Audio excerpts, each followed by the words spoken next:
আগামী বছর এপ্রিলে জাতীয় নির্বাচন আয়োজনে সরকারের সিদ্ধান্ত সঠিক নয় বলে মন্তব্য করেছেন বিএনপির মহাসচিব মির্জা ফখরুল ইসলাম আলমগীর। সকালে বিএনপির প্রতিষ্ঠাতা ও সাবেক রাষ্ট্রপতি জিয়াউর রহমানের সমাধিতে শ্রদ্ধা জানিয়ে তিনি এই কথা বলেন।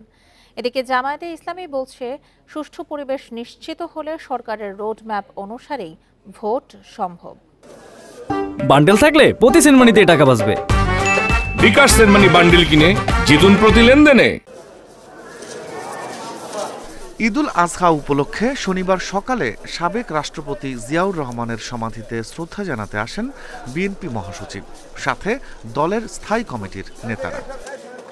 পরে দোয়া ও মোনাজাত শেষে গণমাধ্যমের সাথে কথা বলেন মির্জা ফখরুল ইসলাম আলমগীর।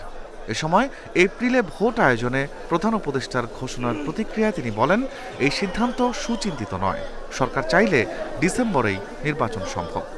প্রত্যাশা জনগণের পূরণ হয়নি এবং যে সময়টি নির্ধারণ করা হয়েছে সময়টি বাংলাদেশের নির্বাচনের জন্য সঠিক সময় নয়।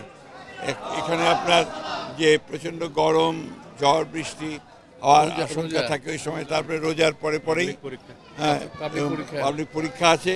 সুতরাং সময়টা খুব চিন্তা করে দেওয়া হয়েছে বলে আমাদের কাছে মনে হয় না। মৌলভীবাজারে ঈদের জামাত শেষে নির্বাচনের সময়সীমা নিয়ে কথা বলেন জামায়াত আমির। ভোটের সুষ্ঠু পরিবেশ থাকলে অন্তর্বর্তী সরকারের দেয়া রোডম্যাপেই ভোট আয়োজন সম্ভব বলে মনে করেন তিনি।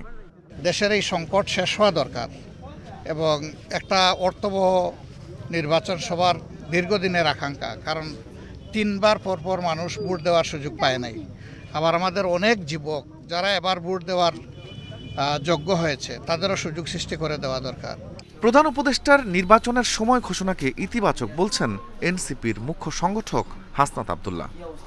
এই ডেট নিয়ে আমরা ডেটকে ইতিবাচকভাবে দেখছি, তবে এই এপ্রিলের পূর্বেই আমাদের জুলাই সনদ এবং আমাদের ঘোষণাপত্র আমাদেরকে অবশ্যই দিতে হবে, লেভেল প্লেইং ফিল্ড নিশ্চিত করতে হবে এবং আমরা সেই জায়গায় আমরা বলেছি যদি এই বিষয়গুলো থাকে তাহলে এপ্রিল ইতিবাচক।